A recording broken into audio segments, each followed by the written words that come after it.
Hello guys, it is Visual Vision with the Division here.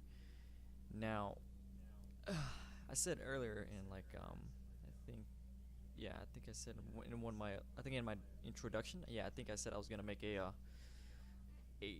shotgun build, or not shotgun build. I was gonna make a little thing about my build, the video about my shotgun build in the Division. So this build is basically just for information, and if you want to have some sort of information of what to use in the dark zone or what to use in PvP wise. Now I would recommend using shotguns. I mean, shotguns are really OP now that they added that I think there's a 20% damage buff to the shotguns, and they also added a 20% damage buff versus other players, which is quite insane because people get melted nowadays. I mean, you can't even walk in the dark zone without getting melted. I mean, especially if there's players in there and people are going rogue all over the place, you're gonna die. Like, this build is good, but no matter what your build is, you're still gonna die by a group of 4. It's just completely insane. But anyways, I got a little sidetrack there, but so let's get right into the build and let's see what we working with here. Alright, so on the with my black market SASG 12S, which is a pretty darn shotgun, I would recommend the shotgun to anyone or everyone. In my case, I mean, it's a pretty good shotgun. I would probably have to say probably better than either the custom M870 or maybe the Marine Super, pump action shotguns. Those ones are less downtime. That's why it's less DPS. Anyways, so that DPS meter is basically broken because it says 302k DPS, but I'm not really doing that much. Okay, I'm probably doing a little more than that once I put my attachments on. I just put these attachments on the shotgun just to make it DPS higher to show you that the stats broken. But anyways, so on a shotgun, always on a shotgun, you want to roll brutal, accurate, and deadly. Or sorry, deadly. I'm out of it. Responsive. Sorry about that. Sorry, you don't want deadly. You want responsive. Okay. Okay, so you want brutal, accurate, and responsive. Now, what accurate does is, if some of you guys don't know, is that it basically makes your shotgun like a little, it makes that basically makes your damn shotgun into like a low range freaking sniper rifle. You can, it makes that close point a little tighter, so that way you can, instead of having like a wide burst shot, you can have a tight fired shot, so that way if you do shoot to the head, all your pellets are going to hit the head and do a crap load of damage.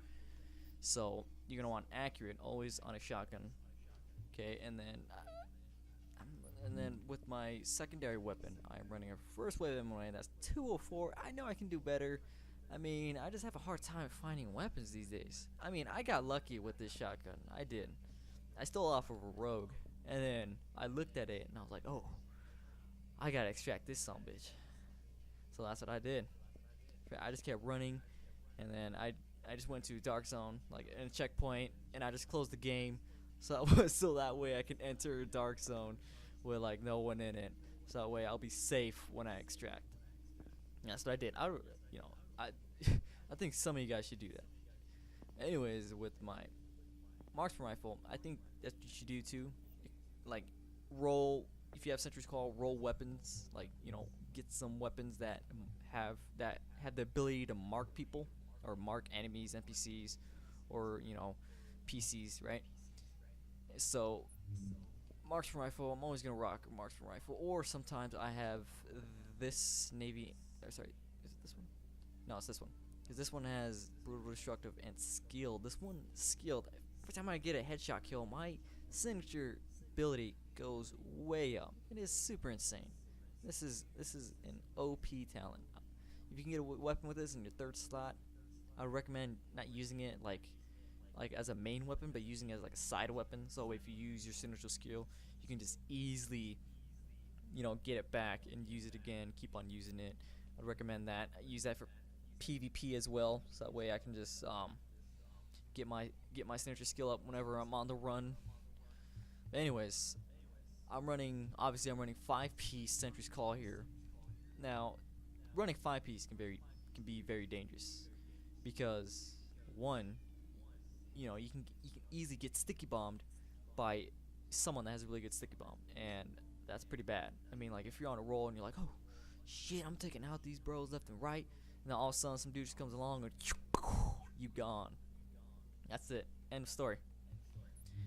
But the good thing is that you get that 20% headshot damage and 10% damage to elites. So like you're doing more damage. Like that's basically the Division's all about. Outputting the most damage in the fastest amount of time. That's what it's all about. It's not about fire rate. It's not about how much damage you can do. Like if you have like really good damage but like low fire rate, then other people with like a high fire rate is easily gonna take you out. So if you have a weapon that has good fire rate and good damage, those two things are gonna equal out. You'll be able to melt people left and right. But so I mean, it's your own preference. You could run 4-piece Sentry's Call and then 2-piece Final Measure. I mean, you could do that, or you can just be like me, have 5-piece Sentry's Call and a Reckless Chest Piece to output the most damage as possible. Now with the Reckless Chest Piece, I know it increases your damage and then it increases incoming damage by 10%, but it doesn't matter because you're gonna like anybody with a good shotgun build, like maybe 80% of the time go into the dark zone, someone has a shotgun build that's really good and they'll be able to one-shot you or maybe even two-shot you with their shotgun easily. So like either way, you're still gonna go down as fast, even though if you don't have that 10% incoming damage. Like you're still gonna get melted no matter what. So might as well put on as much damage you can, so that way you can output the most damage before he can down you. That's the thing. So let's get in depth here now. For your backpack, you're always gonna be running skill power. I mean, obviously I have pretty high skill power, 31,000, and that's pretty good with all three of my stats. It just basically equaled out. Coordinates uploaded. And so you also have first aid self here, which is self heal. Sorry, I messed up there. And then also I got self heal on my chest piece, which is really good because if you're running solo, you're gonna need something that heals you pretty fast in a short amount of time. And then with your gloves, obviously you're gonna roll shotgun damage, critical hit chance, and critical hit damage. But obviously I'm not running critical hit chance because it's either I re-roll my skill attribute for pulse critical hit damage, or re-roll my pistol damage for critical hit chance. And in my opinion, I just thought pulse critical hit damage is better. I mean, if I pulse it, I'll be able to output enough damage, right? So I think critical hit damage is more important than critical hit chance. I mean, maybe you might think the opposite way, but I think pulse critical hit damage is better. But anyways, so I got armor and turret duration. Now turret duration ain't the best one. I mean, you could get this one right here, like pulse critical hit damage also, so that way you can get a lot of pulse critical hit damage. So when you pulse it, you can have a really deadly pulse, be able to melt anyone you want, left and right. And then with your Sentry's Call knee pads, you're gonna want critical hit damage, and you're gonna want also, if you can, I think you can get pulse critical hit damage on as a skill attribute on your knee pads. I think you can. I never tried it before, but maybe you should try it. Go to recalibration, see if you can, because if you can, that'll be really good. If you get all 4 of these pieces, pulse critical hit damage, with my kind of type of skill power, you're gonna have a maxed out critical hit damage pulse in no time. That's gonna be really helpful when you pulse it. So, and then also you're gonna be running skill power with this one as well. So your mask and your backpack are gonna be running skill power. So that way, you have pretty good pulse or pretty good ability as well. When my self heal, I have 69,000, so I can easily just shoot at the floor with like the little bit of health and get full health and full overheal. Heal. I keep saying here. Sorry guys, my grammar is a little off. Anyways, obviously I'm running pulse and overdose. See, my pulse is pretty good. As long as it's above 70, I think it's pretty good. And as long as your critical hit chance is above 30, I think you're pretty good with your pulse. I mean, you could possibly get a little better as well with pulse critical hit damage. But, you know, it's kind of hard trying to find good gear nowadays. So, in depth, this is my shotgun build. Oh yeah, sorry, I forgot to switch my attachments. So, fire rate for some reason with this shotgun increases its DPS because I think this is the only shotgun with high RPM.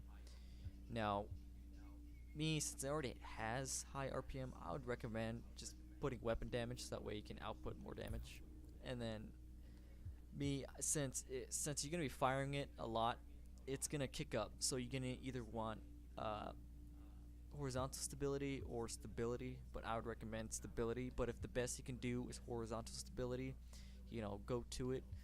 Initial bullet stability doesn't help. It only helps with marksman rifles for some reason because it's only semi-automatic, and initial bullet stability only works with basically, you know, semi-automatic weapons because it, you know, it has bullet stability on it. It's only firing one bullet. See, with fast fired weapons, burst fire weapons, and whatnot, it's not really gonna work.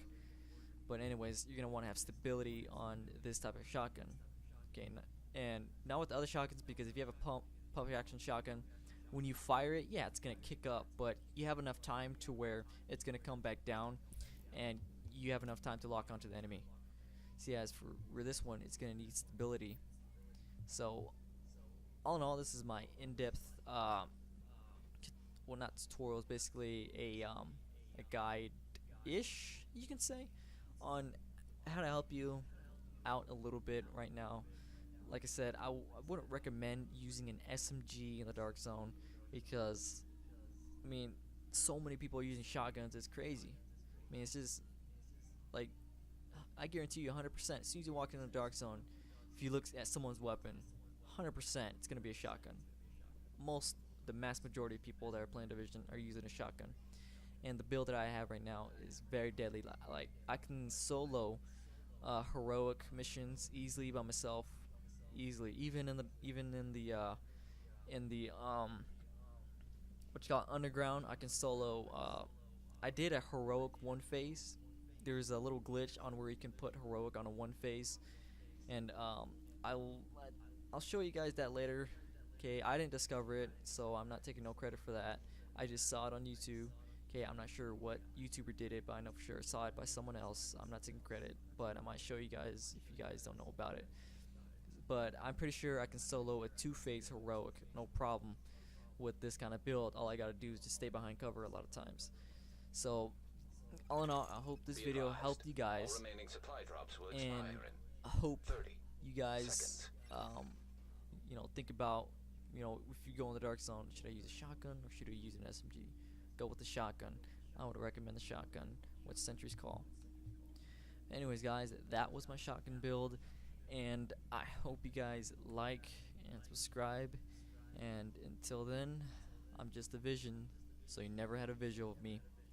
Peace.